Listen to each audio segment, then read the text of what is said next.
Почитувани гледачи, добар ден. Вторник е, време е за нова епизода од емисијата Медицинско катче. Утрово тема најмалите. Колку родителите грешат при проодувањето на бебето? Дали треба да го форсираме лазењето? Какво е мислењето на физиотерапевтите за користење на дубак во проодувањето? Треба ли да се користат проодувалки? На сите овие прашања денес одговор побаравме од физиотерапевтот Диана Мариновска од приватната болница Аџибадем Систина. Добар ден во името на Слободен печат. Добар ден, благодарам на поканата. Најавив која ќе биде денешната тема, значи најмалите и проодувањето. Ајде најпрво да одговориме на прашање кое што постојано си го поставуваат родителите, треба ли да го форсираме лазењето и околу користењето на дубакот во проодувањето? Значи, ништо не треба да форсираме од развојот на бебето, но треба да му обезбедиме услови во кои што тоа ќе се развива оптимално. Значи, не треба и да го оставиме премногу да лежи, не треба да го оставиме премногу да не се занимава или со ништо, треба да му поставиме играчки околу него и стимулативна средина. Боите, играчките, звуците се стимулативна средина кај децата до 1 година. Па, например, ако сакаме детето да почне да лази, едноставно само играчките ќе му ги ставиме малку подалеку и ќе чекаме. Ако подолго време веќе не се пружени да ги земе играчките, тогаш ќе му помогнеме, ќе му покажеме како. Но не форсираме. Никогаш не форсираме. Дури на физикална терапија, секогаш пробуваме од почетокот прво тие методи со стимулација, оптимална стимулација, оптимална средина за развивање, па потоа ако има потреба во нели по сериозни ситуации, тогаш форсираме. Околу користењето на дубак и проодувалки. Често пати нели велат дека според едни треба да се користи како помошно средство за проодување, меѓутоа други се категорично не. Има ли некакви негативни последици од користењето на дубакот и проодувалките? Или сепак е тоа индивидуално решение на родителите? Лазењето веќе неколку години е тргнато од листата на постигнувања кај бебето од Американската педиатриска организација. Тоа значи дека бебе што не лази, ништо не му фали. Едноставно нормално се развива, нема никаков недостаток, нема да биде искривено како што мислевме порано дека повеќето деца што не лазат развиваат сколиоза во подоцнежните години. Сега веќе не се гледа така на лазењето, односно дете што не лази, ништо не му фали. Секогаш е подобро да лази бебето, затоа што се развиваат двете хемисфери, се поврзуваат, бебето се развива когнитивно па и физички повеќе, но нема да има недостаток иако директно проводи. Околу користењето на дубаците и проодувалките, какво е вашето искуство, бидејќи дел од вашите колеги велат дека треба да се користи и дека не штети, меѓутоа дел се категорично против. Какво е вашето искуство конкретно? Па јас можам да ви кажам и од моето искуство, пошто имам близнаци и дубакот го гледав како олеснување во раснењето во еден краток период, но од искуството со моите деца ќе ви кажам дека моите деца во дубакот научија да одат многу брзо. Научија да го поставуваат погрешно телото. Тоа што науката, истражувањето го покажува, јас го видов на пракса. Со тоа што кога ги извадивме од дубак да одат, они мислеа дека така ќе летаат како со дубакот, па почесто паѓаа. Иако тоа беше многу кратко, 15 минути. И тоа многу често го слушам кај родителите кога кажуваат: "Ама јас само малку, само да отидам до веца, само да направам ручек, многу малку е детето во дубак." Еве јас ја направив истата грешка, имајќи близнаци, мислев дека така ќе ме се олесни, после ме стана потешко и видов дека тоа што го зборувавме претходно, што сме го учеле, го видов на пракса како изгледа. Тоа се повторува и во праксата со пациентите што доаѓаат кај нас. Така да научно статиката се менува додека бебето седи во дубакот, бебето научува дека може да се седне било кога, затоа што има поддршка во дубакот, не научува дека треба да стои стабилно на ноџињата, не научува дека треба да се пренесе убаво тежината од едната на другата нога. Не значи дека нема да проводи, не значи дека ќе биде искривено понатаму, но ќе имаме еден потежок период после тоа, за да све тргне во права насока. Кога треба да очекуваат родителите дека бебето треба да застане на нозе? Нели, обично тие што лазат подолго, некако по сигурни се чувствуваат во таа лежачка положба. Кога треба, зборувам на возраст, во месеци на бебето или евентуално после првата година, да се очекува дека бебето ќе пројави интерес за одење. И она популарно наречено паткање кога родителот или бабите, дедовците го држат детето, колку треба да трае? Значи, бебето треба да се исправи, природно доаѓа да се исправи после 10-тиот месец. Паткањето го рачунам во форсирање, така да пак би кажал дека очекаме детето да се исправи само, но пак да кажам, треба да има услови за да се исправи. Условите се кревет, масичка, малечка, столче и да го чекаме да се помачи. Многу често бебињата кога не можат нешто да направат, плачат, а ние трчаме да им удоволиме, така да ги почекаме да се исправат. Некогаш ќе им покажеме, еднаш, два пати ќе им покажеме, на здраво дете, до 4 пати сум видела дека им е доволно да му се покаже и после тоа научува само.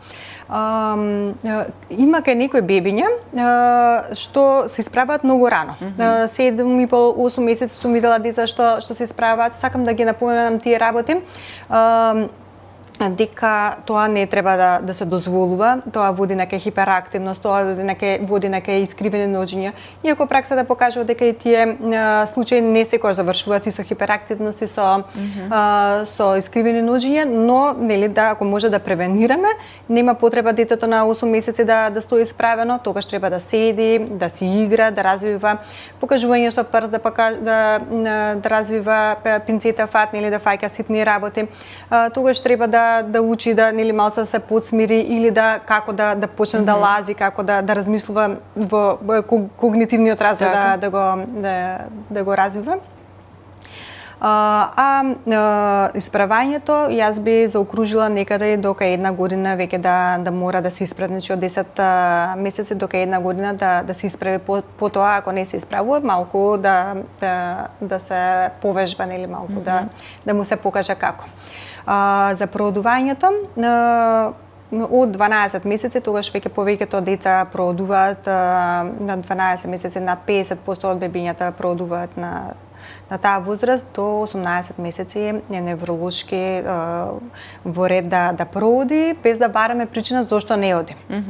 Но ако нели гледате дека покасно се исправа детето, покасно не лази, повеќе седи само помалце активно, тогаш треба порано да се почне со физикална терапија. Пак сакам и за физикалната терапија да нагласам да не ја гледаат родителите како нешто страшно. Тоа пак од почетокот е нешто многу природно на домот. Дури нели нашата просторија изгледа така игри како една игротека, како една просторија што е природна за децата, каде што од почетокот полесно ги насочуваме децата кон вежбите, ќе видиме како тоа дете прифаќа, нели, па ако потешко учи, тогаш идеме со класична физикална терапија, како да кажам. Иначе претходно е нешто како да речам вежбички кои што се повеќе игра. Има деца кои што лазат многу долго време. И потешко им е да се исправат, па потешко да проодат.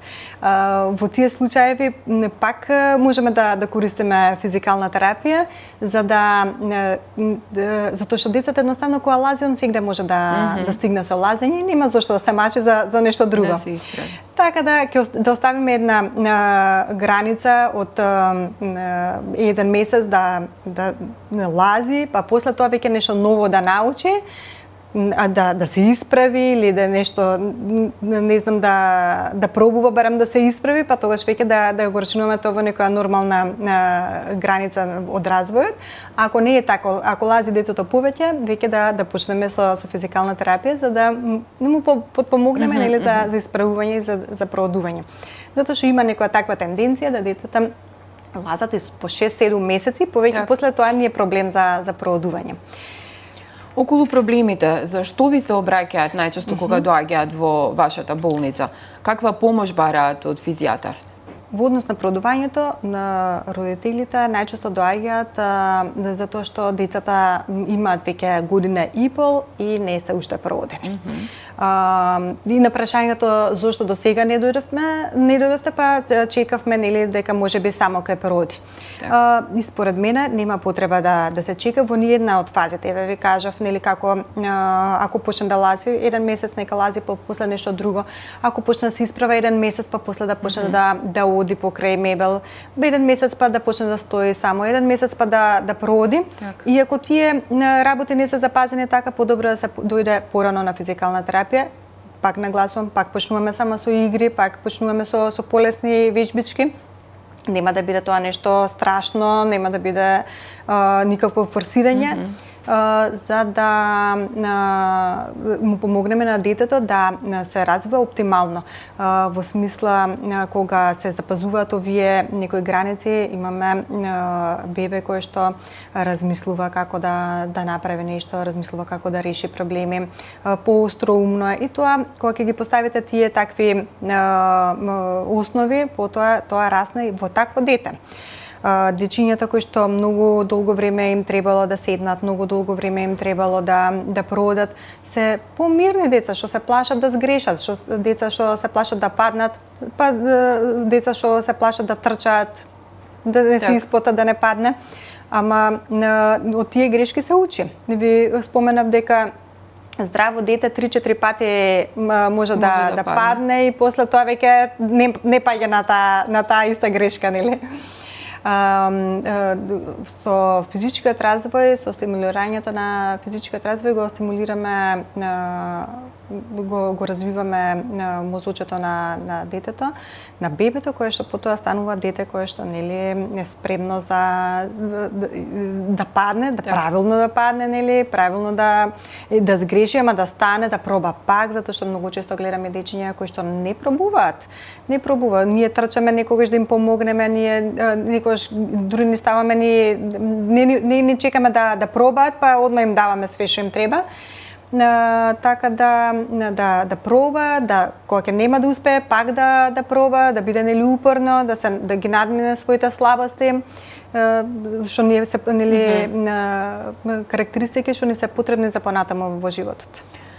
Неколку пати спомнавме паѓање, нели 3-4 пати паѓање, меѓутоа родителите и тука се исплашени, па еве во последно време и по социјални мрежи, меѓутоа и во продавниците за бебиња наоѓаме некои ранчиња кои што се како перничиња, кои што родителите ги ставаат на децата за да не ја повреди главата или телото при пат. Колку е ова дозволиво од физикален аспект? Исто како и добачињата, исто и овие помагала, се нешто што не учи на некоја неприродна средина.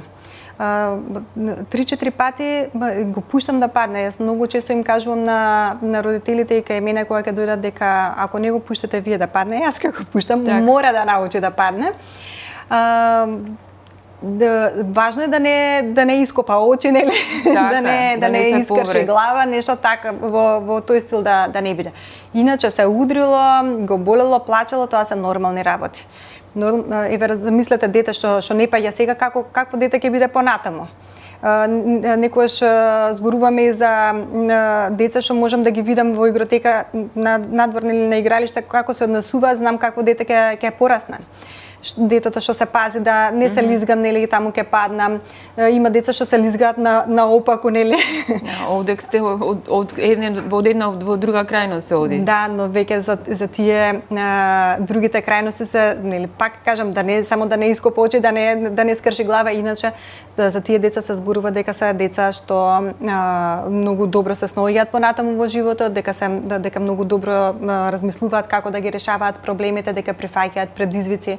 Нели не се толку страшливи, кога ќе падне, станува, усмисла на и нели на психичкиот развој, кога ќе биде нели тажно да проба пак, да се труди за да биде подобро.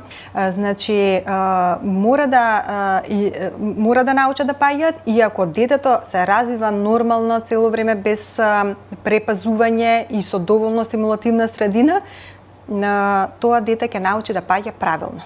односно да си ги пружи рачињата, да препознае опасност, нели, да реагира соодветно, брзо, нели, да биде доволно силно да се задржи. Сите тие работи се развиваат со низ развојот, како, нели, со вртење на бебето, со седнување, само да седне, само да се придвижува, само да се исправа, само да прооди.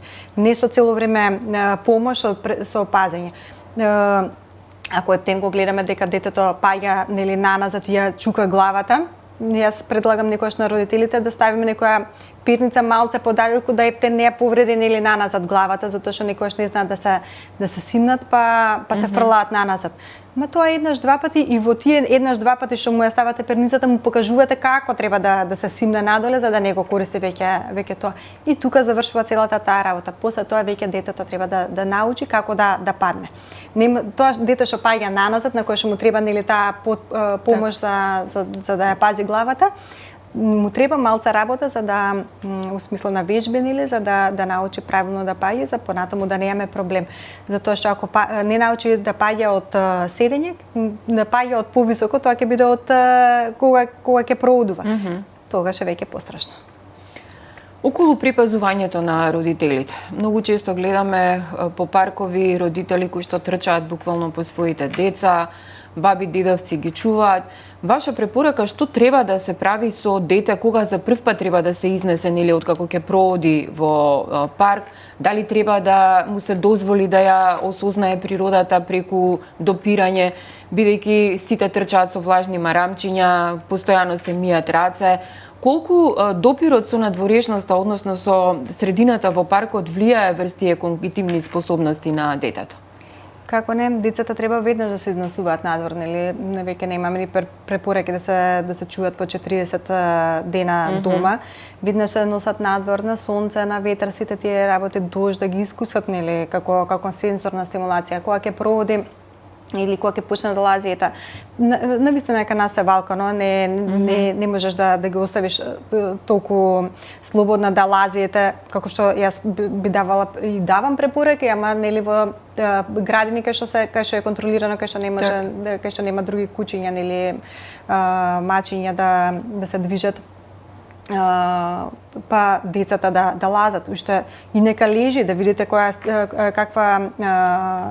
реакција има кај децата кога ќе фатат трева, кога ќе фатат песок. Тоа е многу, како да кажам, многу инспиративно е да видите што све се случува кај детето кога ги допираат различна стимулација.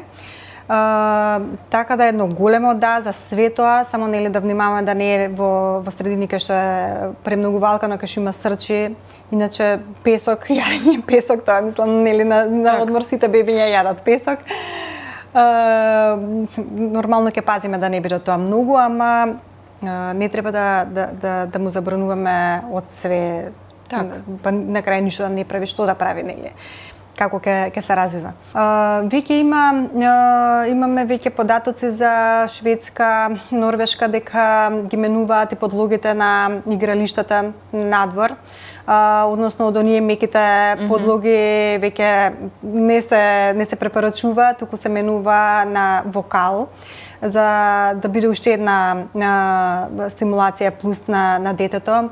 Плюс имаше докажување дека истражување кои што докажуваат дека децата се веќе за неколку месеци покажуваат и знаци за поголем имунитет откако се смените тие подлоги.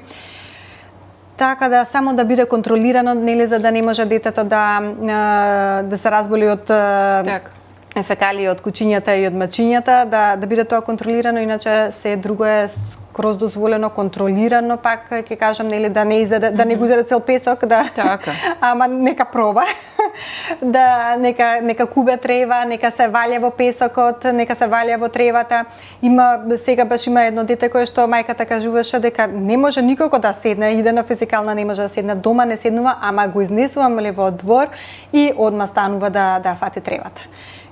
Значи, тоа е една од позитивните работи кои што може да се... Многу пати се случува. Многу пати ги кажувам кога ќе отидат на одмор децата и да отидат сега на одмор, штом се стопли времето на сите што се пред продувањем, кажам сега на песок, на одмор идете на песок. Затоа што тука скоро сите деца доаѓаат со нови работи. дали за проодување, дали за седнување, стимулативната средина, песокот, новата средина, се тоа допринесува за поголема стимулација и побрз развој. Токму околу проодувањето и одгледувањето практично на бебињата имате и работилници во моментов во вашата болница.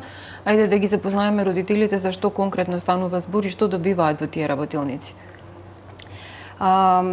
Сега со летните гориштини ние ги користиме овие работилници да бебето се стимулира на некаков начин, односно имаме работилници за позиција на меше и вртење. Тие се работите за кои што најчесто доаѓаат родителите со кои што имаат потешкоти. Значи втората работилница е за седнување, кој што обично ни одзема најмногу време за кај сите деца да се постигне, и работилница за проодување.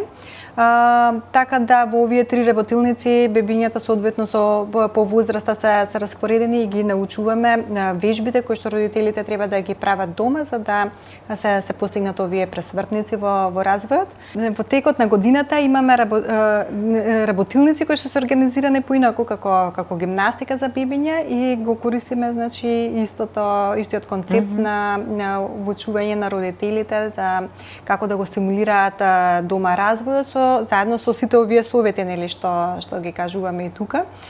Само што имаме прилика да се допреме со бебињата, да видиме кој бебе на кој начин е различно нели не е тоа како видео што ги гледаш на YouTube, а кога ќе пробаш тоа ништо не важи. Па за секое дете можеме и поединечно да дадеме совети нели кај треба повеќе нешто да се вежба, нешто помалку, дали на некој бебе има уште родители што не ги носат децата по неколку месеци надвор, дали затоа што е многу ладно, дали затоа што е многу топло и нонстоп има нешто па сега врне или дува и нонстоп има нешто. Така да со тие совети даваме една поддршка на родителите како што сите ни треба, и јас сум мајка и јас гледам колку низ праксата ми треба поддршка нели од различни специјалисти. Па да помогнеме да не бидат тоа деца кои што се улежани, па здебелени, па искривени на крај нели во подоцнежните години, затоа што веќе е зголемен бројот на децата што не се движат, зголемен бројот на децата што се искривуваат од недвижење, зголемен бројот на децата што се здебелуваат нели од недвижење. Така да движењето е и за мозочето, и за телото важно, а во овој период до 1 година ние ги поставуваме основите. Тогаш и најмногу се развива мозокот до 1 година, па го користиме тој пластицитет на мозокот да оформиме една личност нели што ќе биде спремна за животот. Така. И за крај, госпоѓа Мариновска, еден совет до родителите кои што имаат мали бебиња пред проодување за летниот период. За летниот период сите да си отидат на одмор, затоа што песокот ни помага многу во проодувањето, промената таму на средината, промената на нашето однесување, нели, дава на детето дополнителен стимул, да не се чека да детето стане година и пол па потоа да се бара помош. На физикална терапија се доаѓа и само за еднаш да прашам како да постапам, дали е уште касно, до кога да чекаме, и за тоа се доаѓа од Систина. Имаме организирано и прв бесплатен термин за сите бебиња што се родени тука до 1 година, така да и тоа може да се искористи нели само за да прашам. Така. Затоа што не е исто секогаш тоа што го гледаме на интернет, е многу општо, не знаеме дали кога и како важи за нашето дете, дали за нашето дете треба уште нешто поразлично. Имаме опции преку годината гимнастика, сега работилници, првиот бесплатен преглед, така да нема зошто едно дете веќе да касни, нема изговори. Така. Ви благодарам за гостувањето во Слободен печат. Се надевам дека дадовме одговори на најчистите прашања кои што ги имаат младите родители. Вие, почитувани гледачи, останете со програмата на Слободен печат, следите го нашето веб издание и секако очекувајте го издавањето на нашиот весник. Ви благодарам за вниманието.